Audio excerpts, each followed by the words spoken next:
기도하겠습니다. 사랑과 은혜 하나님 감사합니다. 오늘도 주의 말씀을 통해서 예수 그리스도를 믿음으로 말미암아 하나님의 성품에 참여한 성도가 예수 그리스도를 알아가는 지식으로 그 지식이 증가함으로 하나님의 성품에서 더욱 성장하며 자라나는, 그래서 하나님의 영광을 드러내는 삶을 살기로 작정하는 귀한 시간으로 인도하여 주시옵소서. 예수님의 이름으로 기도하옵나이다. 아멘. 베드로후서 1장 5절부터 7절까지 언급된 그 8가지 하나님의 성품의 덕목들의 특징들을 우리가 먼저 나누었는데요. 어떤 학자는 이 8가지의 덕목들을 가지고 집을 짓는 것으로 그렇게 비유적으로 설명을 합니다. 신앙생활이라는 것은 마치 집을 짓는 것과 같다. 땅을 깊이 파고 기초를 먼저 세웁니다. 그러나 기초가 완공됐다고 해서 집이 다 세워진 것은 아니죠. 기초만 있는 것을 우리는 집이라고 부르지는 않습니다. 자, 그래서 믿음이 기초라고 한다면 그 믿음이라는 기초 위에 덕이라는 기둥들을 세우고 또 지식의 벽을 두르며 절제의 톱으로 불필요한 부분들을 잘라내고 다듬고 또 흔들리지 않도록 모든 것을 인내로서 견고하게 연결해야 한다. 거기에 경건이라는 지붕을 덮고 신도 간의 우애라는 신뢰 장식을 마치면 비로소 안락하고 복된 사랑의 교제가 가능한 집이 되는 것과 같다. 우리의 신앙생활은 이렇게 지어져 가는 과정 속에 있노라, 이렇게 강조를 합니다. 기초만 덜렁 놓여있는 집이라는 것을 우리는 상상해 볼 수가 없는 것이죠. 기초만 있는 집에서는 뜨거운 해를 피할 수도 없고 밤에 추운 된소리를 또 우리가 막을 방법도 없는 것이고요. 번개가 내리치고 비가 쏟아지고 어둡고 캄캄한 날에 우리가 어떻게 피할 곳이 없는 것이죠. 어느 누구도 상식적인 사람이라면 자신의 집을 이렇게 내버려 두지는 않을 것입니다. 그러나 우리가 영적으로 바라보면 우리는 우리의 신앙을 마치 이렇게 기초만 덜렁 완성해 놓고 집을 세우지 않은 채 내버려 두는 그러한 모습들을 우리는 보게 됩니다. 믿기만 하면 천당 간다라는 그런 단순한 그런 지적 동의 정도로 하나님의 그런 불심판을 과연 피할 수가 있을까? 특별히 베드로후서와 밀접하게 관련이 있는 유다서를 보면요, 유다서 3절에서는 믿음을 지키기 위하여 싸우라 이런 말씀을 하고, 또 유다서 20절에서는 믿음을 터로 삼아서 자기를 건축하라 이런 말까지 합니다. 예수 그리스도를 우리가 믿는, 즉 예수님에 대한 신앙 고백을 했다면 그 믿음을 우리가 지켜나가는데 경우에 따라서는 싸우기도 해야 되는 것이고, 또 믿음이라는 터를 통해서 건축해야 되는, 마치 집을 세워야 되는 그러한 일들을 우리가 해야 된다는 것이죠. 오늘 본문을 통해서 보면 하나님의 성품에 참여하는 일에, 또 하나님의 성품에서 자라나는 일에 게으르거나 만약에 열매가 없다면 과연 그는 어떻게 될까? 즉 다시 말하면 하나님께서 허락하신 구원이 과연 취소될 수 있을까? 하나님께서 우리를 부르신 그 보배롭고 아주 위대한 그 부르심, 약속이 과연 취소가 될 수가 있을까? 이런 아주 민감한 그러한 주제를 오늘 본문을 통해서 우리가 한번 살펴볼 수가 있습니다. 하나님의 성품에서 성장하는 것, 또는 하나님의 성품에서 실패하는 것이 종말에 우리에게 약속된 구원과 어떤 연관이 있는가, 이런 측면으로도 오늘의 말씀을 우리가 함께 나누어 볼 필요가 있습니다. 사도 베드로는 이미 10절을 통해서 기독교인들은 하나님의 부르심과 택하심을 굳게 해야 될, 즉 하나님의 택하심과 부르심을 확실하게 해야 될 책임이 있다라는 것을 강조를 합니다. 하나님의 부르심과 택하심이라는 전제하에서 하나님께서 먼저 우리를 부르시고 택하셨다는 사실 위에서 기독교인들은 이 땅을 살아갈 때 무기력하게, 무능력하게 살아가는 것이 아니라 그 하나님의 부르심과 택하심을 증거하며 실천하며 실제로 하나님의 부르심과 택하심을 증명하는 삶을 살아야 되는 것이 우리 기독교인의 삶이라는 것이죠. 부르심과 택하심이 하나님의 주권이라면 그 부르심과 택하심에 합당하게 살아갈 책임은 바로 우리 성도에게 있다는 것이죠. 사도 베드로가 오늘 본문을 통해서 하나님의 성품에서 우리 성도들이 성장하고 자라나야 될 이유를 세 가지를 언급을 합니다. 그 세 가지는 하나는 부정적으로 언급하고요, 두 가지는 긍정적으로 언급을 하는데 우리가 좀 이해하고 기억하기 쉽게 절수의 순서를 바꾸어서 부정적인 것부터 먼저 우리가 이해를 하고 그리고 나서 두 번째, 세 번째 긍정적인 이유를 살펴보려고 합니다. 먼저 9절을 통해서 보면 9절 전반부에 이렇게 나와 있습니다. 그러나 이런 것들을 갖추지 못한 사람은, 즉 이런 것들, 즉 하나님의 성품의 덕목들이죠. 이런 하나님의 성품의 덕목들을 갖추지 못한 사람은 근시안이거나 앞을 못 보는 사람입니다. 사실 헬라어 성경 원어를 보면 그러나가 아니라 원래는 원인 접속사인 왜냐하면으로 시작을 합니다. 왜냐하면 이렇게 하나님의 성품의 덕목들을 갖추지 못한 사람은 영적으로 소경 아니면은 영적으로 근시안이다라고 얘기를 합니다.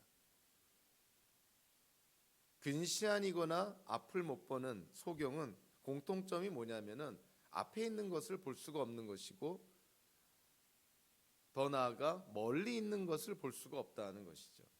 근시안은 바로 눈앞에 있는 것들만 보는 사람들, 시간적으로 말하면 현재 급급한 생활을 하는 사람들, 멀리 종말을 바라보지 못하고 하나님께서 허락하시고 약속하신 그 종말의 구원을 바라보지 못하고 눈앞에 있는 것에 급급해서 살아가는 그런 영적 근시안, 이 영적 근시안이 악화가 되면은 결국 영적 소경에 빠지는 것이죠. 이제는 뭐 눈앞에 있는 것도 보이지 않는 영적으로 소경에 빠지게 되고 무능력하고 무기력한 그런 삶을 살아가게 된다는 것입니다. 우리 기독교인의 삶의 궁극적인 목적이 무엇일까요? 소요리 문답에서는 하나님을 영화롭게 하는 것이고 하나님을 영원히 즐거워하는 것이다, 이렇게 말씀하고 있는데 성경에서는 좀 더 직접적으로 표현합니다. 기독교인의 삶의 궁극적인 목적은 결국 하나님을 보는 것이다. 하나님을 얼굴과 얼굴로, 이제는 멀리서 어렴풋이 희미하게 보는 것이 아니라 하나님을 가까이서 얼굴과 얼굴로 보는 것이, 그것이 우리 기독교인들이 궁극적으로 누리게 될 축복이자 또 삶의 목적이라는 것이죠. 예수님도 마태복음서 5장 8절 산상수훈에서 이렇게 말씀을 합니다. 마음이 깨끗한 사람은 복이 있다. 그들이 하나님을 볼 것이다. 이걸 거꾸로 얘기하면 하나님을 보기 위해서는 마음이 깨끗해야 된다, 이렇게 이해가 되죠. 히브리서 기자도 이렇게 말합니다. 모든 사람과 더불어 화평하게 지내고 거룩하게 살기를 힘쓰십시오. 거룩해지지 않고서는 아무도 주님을 뵙지 못할 것입니다. 하나님을 얼굴과 얼굴로 만나기 위해서 히브리서 기자는 거룩해져야 된다. 거룩해지지 않고 어떻게 우리가 하나님을 만날 수 있겠느냐, 이렇게 말씀을 합니다. 사랑의 사도인 사도 요한은 요한일서 3장 2절 3절에서 이렇게 말합니다. 사랑하는 여러분, 이제 우리는 하나님의 자녀입니다. 앞으로 우리가 어떻게 될지는 아직 밝혀지지 않았습니다만 그리스도께서 나타나시면 우리도 그와 같이 될 것임을 압니다. 그때 우리가 그를 참 모습대로 뵙게 될 것이기 때문입니다. 그에게 이런 소망을 두는 사람은 누구나 그가 깨끗하신 것과 같이 자기를 깨끗하게 합니다. 하나님을 만나는 것, 하나님을 얼굴과 얼굴로 대하는 것, 이제는 하나님을 직접 가까이서 뵙는 것, 자, 그것이 우리가 궁극적으로 우리가 누리게 될 하나님의 약속이자 우리에게 주어진 축복인데요, 성경은 우리에게 그것이 보장되어 있음을 강조하면서도 아울러서 인간의 책임이라는 측면을 강조합니다. 하나님을 보기 위해서 마음이 깨끗해야 됩니다. 마음을 정결하게 해야 된다는 것이죠. 거룩해지지 않고는 주님을 만날 수가 없습니다. 거룩하지 않은 사람이 어떻게 하나님을 만날 수 있겠습니까? 예수 그리스도를 있는 그대로 만나기를 소망하는 사람은 예수님이 깨끗하신 것처럼 우리도 깨끗해야 됩니다. 성도가 마음이 깨끗해야 되고 거룩해져야 되고 예수님께서 정결하신 것처럼 우리도 정결하고 깨끗해야 합니다. 하나님의 성품에서 자라나지 않는다는 것, 다른 측면으로 보면 거룩해지지 않는다는 것이고 예수님을 닮아가지 않는다는 것이죠. 이러한 하나님의 성품의 덕목들이 없는 사람들은 마치 삶의 최종적인 목적지를 지금 보지 못하고 살아가는 사람들과 같다. 영적 근시안이요, 더 나아가서 영적 소경이다. 이렇게 지금 말하고 있습니다. 앞을 보지를 못한다는 것이죠. 우리가 어디 길로 나아가는데 성도가 하나님께서 허락하신 길을 따라 추구하며 순종하며 나아가는데 그 목적지가 어딘지를 모르고 지금 따라가고 있노라. 영적으로 근시안이자 소경과 같은 삶을 살고 있노라. 이렇게 지금 말합니다. 하나님의 성품이 수반되지 않은 사람, 하나님의 성품에서 자라나지 않는 사람에게 나타나는 또 다른 증상은요, 이번에는 9절 후반부를 통해서 과거적으로 묘사를 합니다. 자기의 옛 죄가 깨끗하여졌음을 잊어버린 사람이다. 예수 그리스도를 믿음으로 말미암아 죄 사함을 받고 깨끗함을 입고 정결하게 되고 이제는 하나님께로부터 성도라 칭함을 받고 하나님의 자녀로까지 칭함을 받았다는 이 사실을 망각한 사람이다라고 얘기를 합니다. 기독교인이 자기가 기독교인이라는 사실을 망각한다면 그의 삶이 어떨까요? 기독교인이 자기가 구원받았다는 사실을, 예수 그리스도를 믿음으로 죄사함을 받아 깨끗해졌다는 사실을 모르고 이 땅을 산다면 과연 그의 삶은 어떠한 모습이 될까? 성경은 우리에게 분명하게 말씀을 합니다. 예수 그리스도를 통해서 우리가 정결하여졌노라. 예수 그리스도를 통해서 우리의 죄가 사함 받았노라. 예수님을 통해서 우리가 구원을 받았노라. 디도서 2장 14절에서 사도 바울이 이렇게 말하죠. 그리스도께서는 우리를 위하여 자기 몸을 내주셨습니다. 그것은 우리를 모든 불법에서 건져내시고 깨끗하게 하셔서 선한 일에 열심을 내는 백성으로 삼으시려는 것입니다. 예수 그리스도를 통해서 우리가 불법에서 건짐을 받았노라. 깨끗하게 되었노라. 이제는 하나님 보시기에 선한 일에 열심을 내는 백성이 되었노라. 이렇게 말씀을 합니다. 이 사실을 모르고 이 사실을 망각하고 이 땅을 산다면 우리의 삶이 어떻게 될까요? 영적 소경과 영적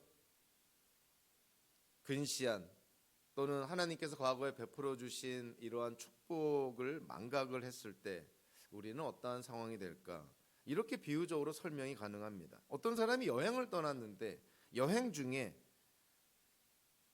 어느 과정 속에서 그냥 헤매이고 있습니다. 갈팡질팡. 어디로 가는지 그런 거는 생각에도 없고 안중에도 없고 그냥 어느 곳에선가 마구 헤매이고 있습니다. 이러한 사람의 특징은 자기가 여행을 떠났는지 모를 수도 있고요. 여행의 목적지가 어디 있는지 기억도 안 날 수도 있는 것이죠. 사실 이러한 사람은 거의 없습니다. 여행을 떠나면 중간에 잠시 쉬고 또 중간에 관광도 하더라도 자기가 어디를 여행하는지를 분명히 알기 때문에 분명히 그 길을 향해서 나아가는 것이죠. 정상적인 여행자의 모습은 자기가 여행을 떠났다는 사실 그리고 자기가 어느 목적지를 향해서 나아가고 있다는 사실을 결코 잊지 않습니다.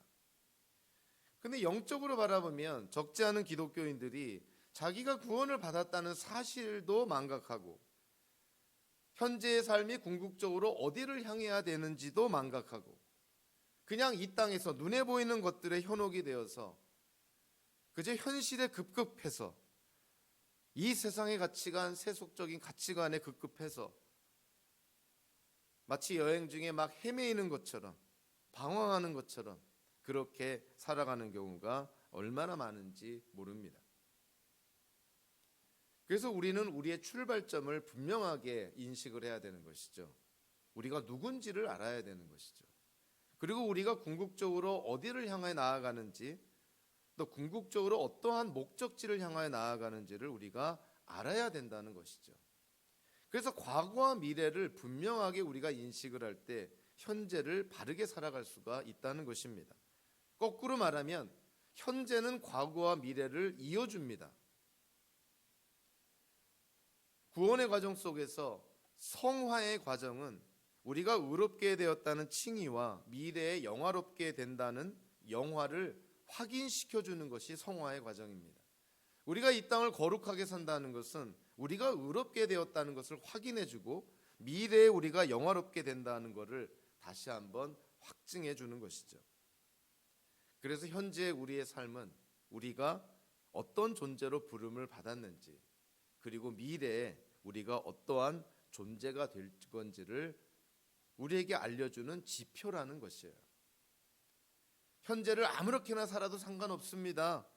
하나님께서 우리에게 구원을 약속했으니 우리 마음대로 아무렇게 살다가 엉뚱한 길로 가다가 마지막 순간에 하나님께서 우리를 구원의 길로 인도해 주실 겁니다. 성경은 절대로 그렇게 얘기하고 있지 않습니다.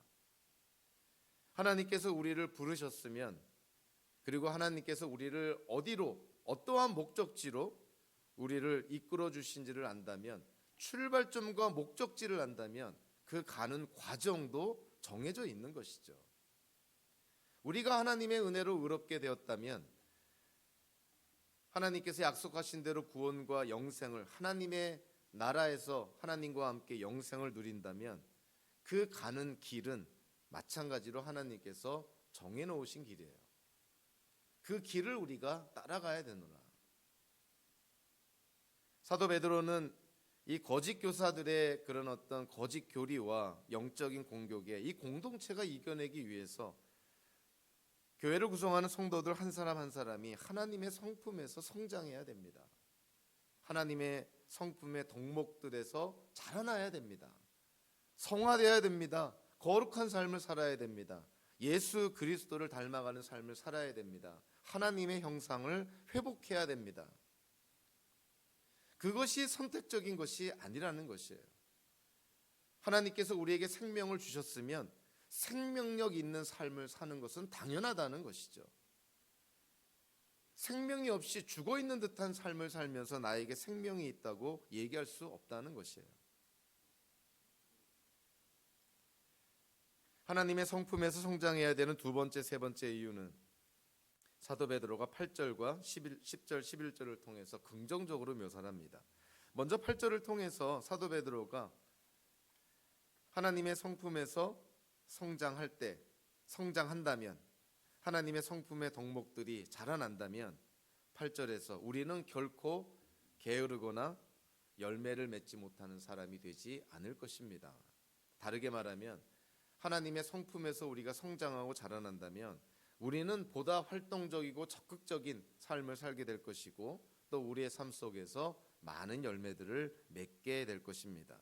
사실 8절도 시작이요, 왜냐하면으로 시작합니다. 왜냐하면 이런 것들이 여러분들에게 갖춰지고 또 넉넉해지면, 이런 하나님의 성품의 덕목들이 여러분들에게 주어져서 그 성품들이 자라나고 풍성해진다면 예수 그리스도를 아는 지식으로 말미암아 여러분들은 게으를 수도 없는 것이고 열매를 맺지 못하는 사람이 될 수도 없다는 것이에요. 거꾸로 얘기하면 하나님의 성품에서 우리가 성장하고 자라난다면 예수 그리스도를 아는 일에 우리는 열심으로 그리고 풍성한 열매를 맺게 될 것이라고 강조를 합니다. 우리가 게으르게 되지 않는다는 것을 우리가 현대인들이 자칫 잘못하면 우리의 삶이, 우리의 어떤 스케줄북이 꽉 차 있어야 되고 우리의 삶이 부산해야 되고 분주해야 된다는 것을 절대로 의미하진 않습니다. 게으르지 않는다는 것, 이거는 예수님을 아는 지식이라는 표현을 통해서 하나님 중심으로 신본주의적으로 우리의 삶이 균형 있고 규모 있는 삶을 살아가야 되는 것을 강조합니다. 게으르지 않아야 된다고 해서 우리의 모든 스케줄북, 시간마다 모든 일정을 꽉 채워야만 우리가 보람 있고 가치 있게 사는 것은 아닌 것이죠. 특별히 기독교인의 삶 속에서 중요한 것은 일을 많이 하는 것보다 우선순위를 정해서 중요한 일을 먼저 잘 행하는 것이 지혜로운 삶입니다. 하나님 중심적인 신본주의적인 삶을 산다는 것은 하나님을 중심으로 해서 우리의 삶의 우선순위를 정하여서 시간이 허락하고 환경이 허락하는 한 그 우선순위를 따라, 즉 하나님께서 우리에게 허락하신 지혜로 말미암아 우선순위를 바로 정해 그 우선순위를 따라 살아가는 것, 그것이 바로 바르게 살아가는 것이죠. 그저 바쁘게 산다고, 분주하게 산다고, 열심으로 여기저기 다닌다고 해서 그것이 부지런하고 바른 삶이라고 볼 수는 없다는 것이죠. 자칫 잘못하면요, 우리가 바쁘게 살고 부지런하게 살고 분주하게 산다고 하지만 그러한 삶의 대부분은 그 중심에 누가 있냐면 하나님이 아니라 내 자신이 있는 것이에요. 그냥 자기 만족을 위해서 열심히 살 수 있습니다. 자기 만족을 위해서 막 뛰어다닐 수가 있는 것이죠. 근데 하루가 지나고 나서 하루를 마무리하면서 자기중심적으로 분주하게 산 삶 치고 정말 만족스러운 삶을 살았다고 그렇게 생각할 수 있을까요?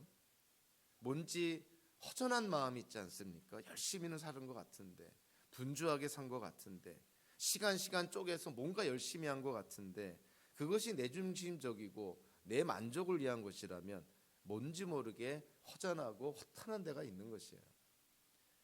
그래서 하나님 중심적으로 삶의 우선순위를 정해서 하나님 중심적으로 신본주의적으로 그렇게 삶을 살아가는 것이 일을 많이 하는 것보다 훨씬 더 중요하다는 것이죠.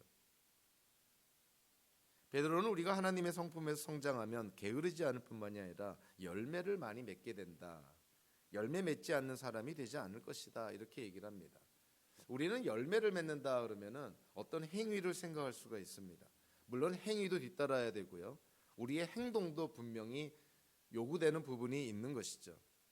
그러나 성경에서 열매라는 표현을 했을 때 우리는 쉽게 생각을 합니다. 쉽게 기억나는 것이 있죠. 갈라디아서에서 성령의 열매, 행위와 관계가 없어요. 성령의 열매 9가지 특징을 보면 다 성품과 관련되어 있습니다. 성령의 역사로 말미암아 우리 안에서 열매가 맺어진다고 했을 때 1차적으로 우리가 주력해야 되고 관심을 갖고 우선순위를 두고 바라봐야 되는 것은 성품이 자라나야 되는 것이죠. 그리고 성품이 하나님의 성품을 닮아서 성숙해지고, 그리고 하나님의 성품을 우리가 더욱더 닮아가게 된다면 그 성품으로 말미암아 우리의 삶에서 또 다른 열매들이 자연스럽게 맺어진다는 것이에요. 어떤 액티비티, 행위 이전에 우리가 먼저 관심을 가져야 될 것은 캐릭터입니다. 성품인 것이죠. 그래서 베드로가 거짓 교사들의 그런 영적인 공격에 교회가 이겨내고 승리하기 위해서 왜 하나님의 성품을 강조했을까요? 무슨 이단 세미나를 열심히 잘한다고, 무슨 윤리 세미나를 열심히 잘한다고, 무슨 특별한 프로그램을 도입해서 뭘 한다고 되는 것이 아니라 교회를 구성하는 성도들이 하나님의 성품에서 성장하고 자라날 때 그 캐릭터가 하나님의 캐릭터, 하나님의 성품을 닮아갈 때 그런 영적인 공격도 이겨낼 수가 있는 것이고 삶의 열매도 맺어지게 된다는 것이에요. 우리는 성경을, 신구약 성경 전체를 통해서, 그리고 성경을 보면 볼수록, 그리고 성경을 알아가면 알아갈수록 우리는 하나의 일관적인 원칙을 바라보게 됩니다. 성경은 아주 일관성이 있습니다. 우리가 무엇을 해야 하는지를 강조하기 전에 성경은 항상 우리가 어떠한 존재인지를 먼저 알려줍니다. 여러분들이 이런 존재가 되었으니 이렇게 살아야 된다는 것이죠. 절대로 거꾸로 말하고 있지 않습니다. 여러분들이 이렇게 살아야 이런 존재가 된다고 말하고 있지 않는 것이죠. 이미 하나님의 은혜 가운데 우리가 어떠한 존재가 되었다는 것을 성경은 강조합니다. 그 존재의 기초에서 우리가 어떻게 살아야 된다는 걸 강조하죠. 성경에서 거룩과 성화를 강조할 때 몇몇 특정한 구체적인 어떠한 계명들, 율법들을 들이대면서 이것을 행해야 거룩해집니다. 이것을 행해야 성화의 과정 속에 삽니다. 이렇게 살아야 됩니다. 이런 어떤 성경적인 원칙은 없습니다. 놀랍게도 성경은 우리에게 거룩과 성화를 강조를 할 때 우리의 이성과 또 우리의 합리적인 그런 이해, 논리에 어필을 합니다. 상식적으로 당연한 말을 하는 것이에요. 하나님께서 여러분들을 이러한 사람으로 삼아 주셨습니다. 이스라엘 백성은 내가 너희를 나의 맏아들로 이방의 빛으로 장자로 삼아 주었노라. 그러니까 이스라엘 백성들에게 하나님께서 말씀합니다. 그러니까 너희는 내 말을 들어야 된다. 하나님께서 이스라엘 백성들에게 여호와 야훼의 하나님이 되어 주셨으니, 즉 이스라엘의 하나님이 되어 주셨으니 이스라엘은 하나님께 순종해야 된다는 거예요. 하나님께서 이스라엘을 구원해 주셨다는 것입니다. 그러니까 십계명을 포함한 하나님의 계명을 지켜 행하라는 것이죠. 하나님께서 이 세상을 창조하시고 모든 사람을 하나님의 형상대로 지으셨으니 모든 피조물들이, 인간은 말할 것도 없고 모든 피조물들이 자이던 타이던 하나님의 말씀에 순종해야 될 것을 강조를 합니다. 하나님이 창조주이시고 여러분들이 피조물이니 피조물이 창조주 하나님께 순종하는 것은 지극히 당연하다는 거예요. 그냥 하나님께서 우리에게 어떤 계명들을 그냥 마구 던져주면서 이것들을 행하라, 이것들을 하지 마라 이렇게 말씀하신 것이 아니라 하나님은 우리의 이성과 논리에 어필을 합니다. 설득을 하는 것이죠. 내가 너희를 이러한 사람으로 삼아줬으니, 내가 먼저 너희들에게 이런 것을 베풀었으니 너희는 이러한 삶을 살아야 된다. 그리고 너희가 받은 것을 나눠주며 살아야 된다. 받은 것을 증거하며 살아라. 우리 현대 정치를 보더라도 대표적으로 민주정치는요, 국민을 설득합니다. 그래서 국가의 정책을 실행을 합니다. 그러나 독재정치는 어떨까요? 독재정치는 국민에게 명령을 합니다. 그리고 국가의 정책을 강행을 하죠. 똑같은 국가의 정책을 실행한다고 하더라도 한쪽에서는 국민을 설득을 해서 이 정책이 얼마나 좋은 것인지를 국민들에게 어필을 해서 그들로 하여금 실행하고 따르게 하는 것이죠. 그것이 민주적입니다. 그러나 독재 정치는 뭔가요? 국민들의 정서, 국민들의 생각, 국민들의 의견들은 싹 무시하고 마치 군대 문화처럼 상명하복처럼 내가 명령하니 너는 따르라. 그것이 독재 정치인 것이죠. 성경에서 하나님은 우리를 어떻게 대하실까요? 하나님께서 독재자처럼 무조건 명령하고 무조건 계명을 주고 무조건 율법을 주고 무조건 지키라고 말씀하시는 분입니까? 절대로 그러신 분이 아닙니다. 표현이 좀 그렇지만요, 하나님은 우리를 설득을 합니다. 이스라엘을 설득하고 초대교회 기독교인들을 설득을 하고 현대의 우리들을 설득을 합니다. 성경을 통해서 하나님이 설득을 하는 것이죠. 내가 너희들에게 이러한 하나님이다. 하나님께서 내가 너희들에게 이와 같은 것들을 먼저 베풀었노라. 너희는 나로부터 이와 같은 것들을 은혜로 지금 받아 누리고 있노라. 그러니 너희가 이러한 삶을 사는 것이, 하나님의 말씀에 순종하는 것이, 창조주 하나님의 계획대로 인생을 살아나가는 것이 마땅하지 않느냐. 하나님은 우리에게 어떤 행위를 요구하기 전에 먼저 하나님을 알기를 원하시고요. 그리고 하나님을 알기를 원하는 사람은 하나님의 성품에서 자라나야 된다는 것을 강조합니다.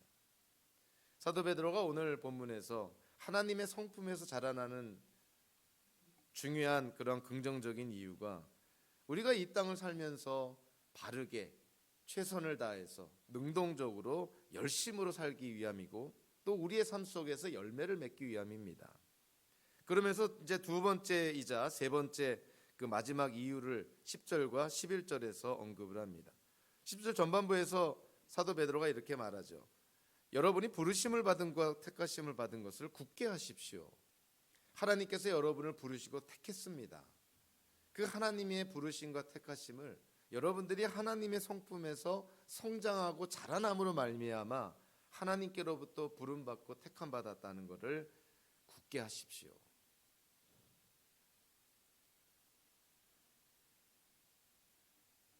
하나님의 부르심과 택하심을 우리가 굳건히 할 때 즉 하나님의 성품에서 성장하고 자라날 때 10절 후반부와 11절에서 두 가지 뒤따르는 결과를 언급을 합니다.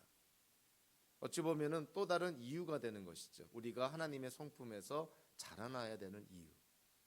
10절 후반부는 뭐라고 말씀하냐면, 그러면 즉 하나님의 성품에서 여러분들이 자라난다면, 또는 하나님의 부르심과 선택하심을 여러분들이 굳건히 한다면, 첫 번째 약속은 여러분들이 넘어지지 않을 것입니다.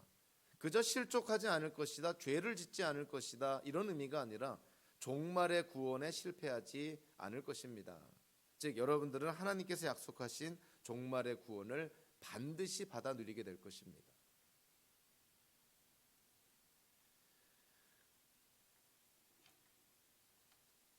두 번째로 11절에서 약속한 것이 뭐냐면, 여러분들이 하나님의 나라에 들어가게 될 것입니다.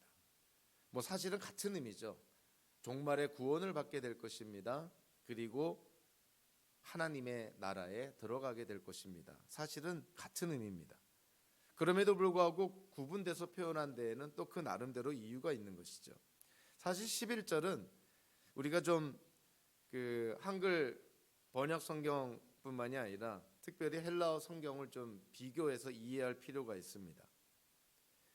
우리 새번역 성경에서, 한글 성경에서는 여러분이 주어로 등장을 하죠. 여러분이 주어로 등장하는데, 사실 원어에서는요, 주어가 여러분이 아니라 예수 그리스도의 영원한 나라에 들어감이라는 좀 길게 표현된 이 문구가 주어입니다. 그리고 11절의 시작도 여전히 왜냐하면으로 시작을 하고요. 또한이라고 번역된 단어는 이와 같이라는 그런 의미를 갖고 있는 부사입니다. 그래서 11절을 우리가 원어에 충실하게 번역을 하면 이렇게 해야 되는 것이죠. 왜냐하면 이와 같이 우리의 주님이시며 구주이신 예수 그리스도의 나라에 들어감이 여러분들에게 풍성하게 공급될 것입니다. 특별히 11절에서 정말 눈여겨봐야 될 단어가 하나 있는데, 11절에서는 갖추다라고 번역된 단어예요. 그리고 여기서는 이것이 미래 수동태로 쓰여집니다. 즉 갖추어질 것입니다. 하나님 나라에 들어갈 자격을 충분히 갖추어질 것입니다. 근데 이 똑같은 갖추다라는 단어가 이미 우리가 언급한 5절에서요, 더하다라는 단어와 동일한 단어예요. 그러니까 믿음의 덕을 더하고 덕의 지식을 더하고 이렇게 더하라 했을 때 그 더하다라는 단어와 오늘 본문의 갖추다라는 단어가 같은 단어입니다. 원래 문자적인 주된 의미는 공급하다라는 의미예요. 그러니까 믿음의 덕을 공급하십시오, 덕의 지식을 공급하십시오, 이런 의미인데, 오늘 본문에서는 여러분들이 하나님의 성품에 성장하고 자라난다면 여러분들은 예수 그리스도의 영원한 나라에 들어갈 자격을 충분히 공급받게 될 것입니다. 이렇게 말하고 있어요. 5절과 11절에서 하나님의 성품의 덕목들을 언급하면서 이러한 덕목들에게 더하라, 공급하라고 말씀을 하면서 11절에서 하나님 나라에 들어감이 여러분들에게 공급될 것이다 라고 똑같은 단어가 사용된 데에는 그 나름대로 분명한 의미가 있는 것이죠. 하나님의 성품에서 덕목들이 더해지면 더해질수록 여러분들이 하나님의 나라, 영원한 예수 그리스도의 나라에 들어감이 더욱더 공급될 것입니다.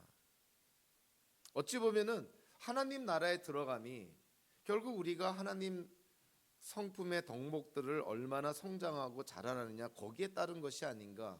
그래서 이거를 잘못된 방향으로 이해하면, 그럼 하나님의 나라에 들어감이 결국 우리의 행위에 달린 것이 아닌가, 이렇게 잘못 오해할 수는 있죠.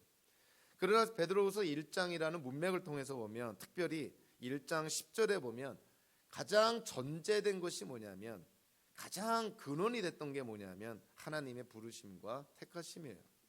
그러니까 하나님이 우리를 부르시고 택하셨다는 거예요.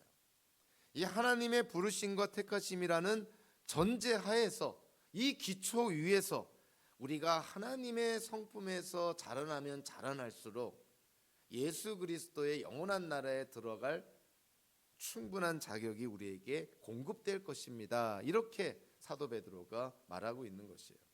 그러니까 사도 베드로가 강조하는 것은 뭐냐면 우리가 이렇게 하면은 구원을 잃어버릴 것이다, 이런 의미를 얘기하는 것이 아니라 인간의 책임을 강조하는 것이죠. 여러분들이 하나님의 부름과 택하심을 받아 하나님의 성품에서 자라나면 자라날수록 여러분들이 하나님의 나라에 들어간다는 것은 더욱더 확실한 일입니다. 마치 요즘 말로 하면 매치 펀드 같은, 공급하면 할수록 공급될 것이다, 뭐 이런 어떤 표현을 쓰고 있는 것이죠. 하나님의 성품에서 자라나면 자라날수록 예수 그리스도의 영원한 나라에 들어감이 더욱더 공급될 것이다, 이런 어떤 강력한 표현을 씁니다.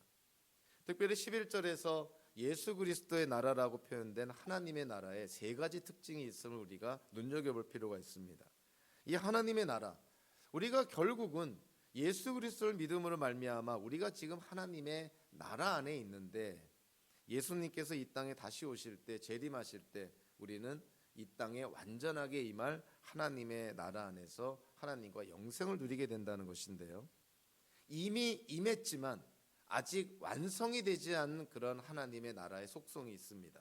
오늘 11절에서 사도 베드로가 이 하나님의 나라의 세 가지 특징을 강조를 합니다. 첫째로 영원하다는 거예요. 하나님의 나라는 영원하다. 마치 이 느부갓네살의 환상 속에서 이 금신상이 세워졌는데 여러 세계 역사 속에 등장했던 여러 제국들로 구성된 그 금신상을, 날라온 돌이, 뜨인 돌이 그 금신상을 부서뜨려 버리고 천하를 다스리는 높은 산으로 세워지잖아요. 그 날라온 돌, 그것이 바로 하나님의 나라라는 것이에요. 하나님의 나라는 세상의 제국처럼 그냥 일시적으로 세상을 다스리다가 역사의 뒤안길로 사라져버리는 그런 나라들이 아니라 하나님의 나라는 영원하다는 것을 그 느부갓네살의 환상을 통해서, 다니엘서를 통해서 우리에게 분명하게 말해줍니다. 오늘 본문에서도 사도 베드로가 이렇게 말하죠. 예수 그리스도의 영원한 나라, 즉 우리가 지금 속해 있고 나중에 이 땅에 온전하게 임할 그 하나님의 나라는 세상의 제국과는 차원이 다르다는 것이죠. 세상 나라는 유한합니다. 한계가 있는 것이죠. 그러나 하나님의 나라는 영원하다. 우리가 그 하나님의 그 영원한 나라에 들어가 있다는 것이에요. 그리고 그 하나님의 나라는 예수님이 이 땅에 다시 오실 때 완전히 이루어지고 성사가 된다는 것이죠. 완성이 된다는 것이죠. 하나님의 나라의 두 번째 특징은 특별히 11절에서 강조한 것은 미래적인 것을 강조합니다. 우리가 예수님을 믿음으로 하나님의 나라에 우리가 이미 들어와 있습니다. 골로새 1장 13절에서 사도 바울이 그렇게 말하죠. 아버지께서 우리를 암흑의 권세에서 건져내셔서 자기의 사랑하는 아들의 나라로 옮기셨습니다. 우리가 하나님의 나라로 이미 옮겨졌다는 거예요. 그럼에도 불구하고 사도 베드로는 오늘 본문에서 우리가 그 예수 그리스도의 영원한 나라에 미래에 들어가게 될 것입니다. 미래적으로 표현을 합니다. 그러니까 구원의 미래적인 측면을 말하는 것이죠. 당연히 하나님의 나라의 특징으로 세 번째로는 그 하나님의 나라가 우리의 주님이시고 구주이신 예수 그리스도의 나라입니다. 좀 전에 언급한 골로새 1장 13절에서도 언급된 것처럼 하나님의 나라를 누가 다스린다고 말하고 있냐면 자기의 사랑하는 아들의 나라, 예수님께서 왕으로 통치하시는 그 하나님의 나라. 사도 베드로는 그것을 오늘 예수 그리스도의 나라다, 이렇게 묘사하고 있는 것이죠. 우리는 베드로전서에서 교회는 구원을 받는 즉시 하늘로 옮겨지는 것이 아니라 이 세상을 지나가야 되는 교회로 묘사를 합니다.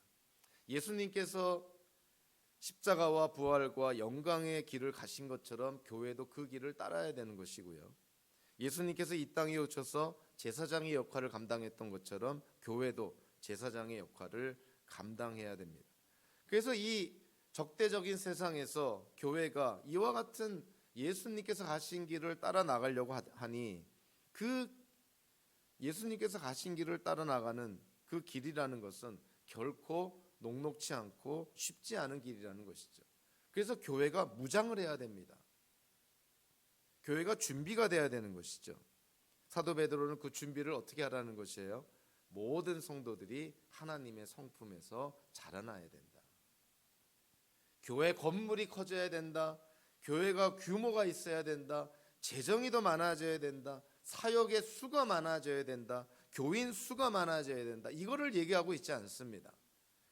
교회를 구성하는 성도, 한마디로 교회 그 자체인 성도가 하나님의 성품에서 자라나는 것이 해법입니다. 성도가 하나님의 성품에서 자라나야 그런 거짓 교사들의 그런 거짓된 적그리스도적인 그런 이단적인 교리도 물리칠 수 있는 것이고, 잘못된 윤리관 도덕관도 물리칠 수가 있는 것이고요, 세상의 박해도 이겨낼 수가 있다는 것이죠. 그래서 사도 베드로가 베드로후서 1장에서 해법을 제시하는 것이죠. 하나님의 성품에서, 또 하나님의 성품의 덕목들에서, 특별히 5절부터 7절까지 8가지로 묘사된 하나님의 성품의 덕목들에서 여러분들이 성장하고 자라나야 됩니다. 거듭 말하지만 하나님의 성품에서 자라나지 않는다면, 하나님의 성품에서 자라나지 않은 상태에서 하는 우리의 모든 신앙 생활이라는 것, 신앙의 행위라는 것은 이거는 자기 만족을 위한 것에 지나지 않을 것이고, 이거는 결코 하나님께서 원하시는 모습이 될 수가 없는 것이죠.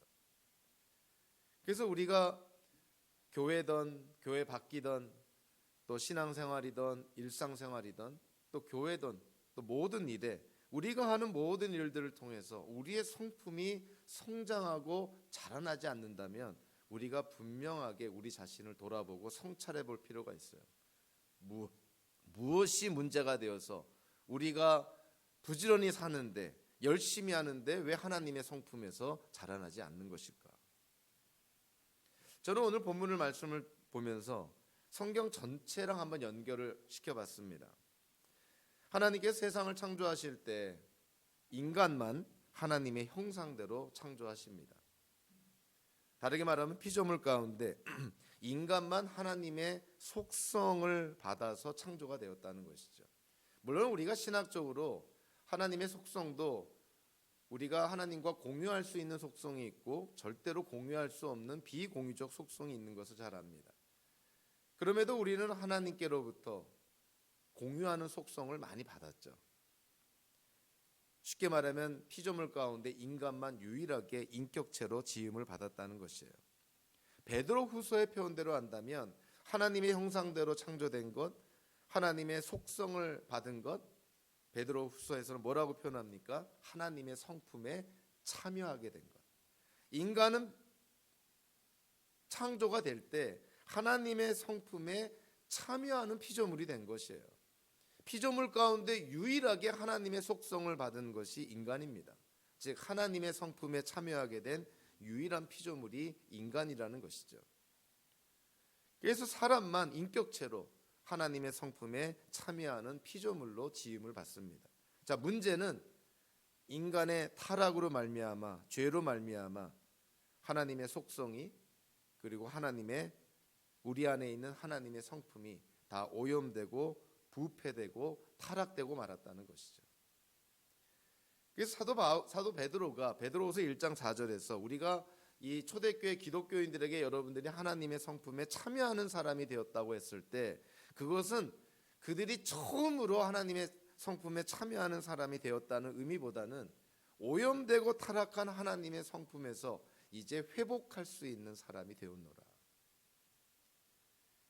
우리 안에 있는 하나님의 성품이, 하나님의 속성이 인간의 죄로 말미암아 타락으로 말미암아 오염되고 부패되었는데, 이제 예수 그리스도를 믿음으로 말미암아 우리 안에는 일종의 해독제가 주어진 것이에요.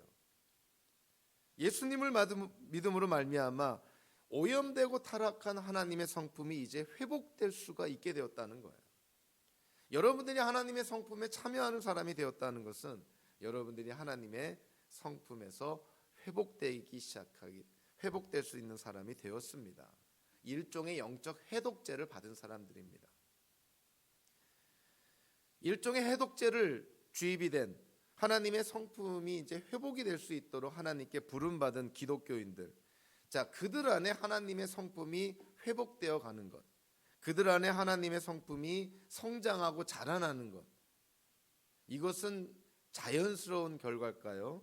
아니면 특별한 사람에게만 일어나는 일일까요? 자연스러운 결과입니다. 하나님께서 일종의 우리에게 해독제를 주셨고, 그래서 우리가 오염되고 타락한 하나님의 성품이 이제는 회복이 될 수 있는 그러한 존재로 하나님이 우리를 부르시고 택하셨다는 것이죠. 그렇기 때문에 우리는 살아가면서 우리 안에 주어진 해독제로 말미암아 독이 점점 해독이 되는 것처럼 오염되고 타락한 하나님의 성품이 이제는 점점 회복이 된다는 것이죠. 그것을 베드로는 하나님의 성품에서 우리가 성장하고 자라난다라고 묘사를 한 것이에요. 거룩한 삶을 살아야 우리가 의롭게 되는 것이 아닙니다. 우리는 의롭게 되었기 때문에, 하나님께서 우리를 의롭다고 여겨주셨기 때문에 우리는 거룩한 삶을 살아가야 되는 것이죠. 하나님이 우리를 하나님의 자녀로 삼아주셨기 때문에 우리가 하나님을 아버지라 부르며 하나님의 말씀에 순종하는 삶을 살아가는 것입니다. 저와 여러분들이 기독교인으로서 이 땅을 살아가면서 하나님의 성품에서 성장하고 자라나는 것, 이거는 특별한 사람들에게만 예외적으로 일어나는 것이 아니라 모든 기독교인들에게 지극히 자연적으로, 정상적으로, 당연하게 일어나는 일이라는 것이에요. 사도 베드로가 그거를 강조한 것입니다. 초대교회 기독교인들에게 여러분들이 영적인 공격과 영적인 위기를 받았을 때, 공동체가 어려움을 당했을 때 여러분들이 더욱 주력해야 되는 것은 본질로 돌아가는 것입니다. 여러분들의 근원으로 돌아가는 것입니다. 하나님의 성품에서 더욱 성장하고 자라나도록 노력해야 됩니다. 그것이 교회를 위기에서 극복하게 하는 것이고, 여러분들이 그런 악한 영들로부터 미혹당하고 실족당하는 그런 위험에서 벗어날 수 있는 것입니다. 하나님의 성품에서 자라나고 성장하십시오. 현대를 사는 우리 모두에게도 하나님의 말씀은 똑같은 그런 강력한 권고와 도전의 말씀을 줍니다. 우리는 과연 하나님의 성품에서 자라나고 있는가? 하나님이 우리를 부르시고 선택하셨다는 확신이 있다면 우리의 삶을 통해서 하나님의 성품이 자라나고 성장하는 것은 자연스럽고 당연한 결과라는 것이에요. 그리고 그러한 하나님의 성품에서 자라날 때에만 하나님께서 우리에게 허락하신 구원과 영생, 예수 그리스도의 영원한 나라에 들어감을 우리는 확실하게 부여받는다는 것이죠. 저와 여러분들의 삶 속에서 하나님의 부르심을 확신하며 하나님의 성품에서 자라남으로 말미암아 이 땅에서뿐만이 아니라 오는 세상에서 구원과 영생을 확신하며 살아가는 우리 모두가 되기를 주님의 이름으로 축원합니다. 기도하겠습니다.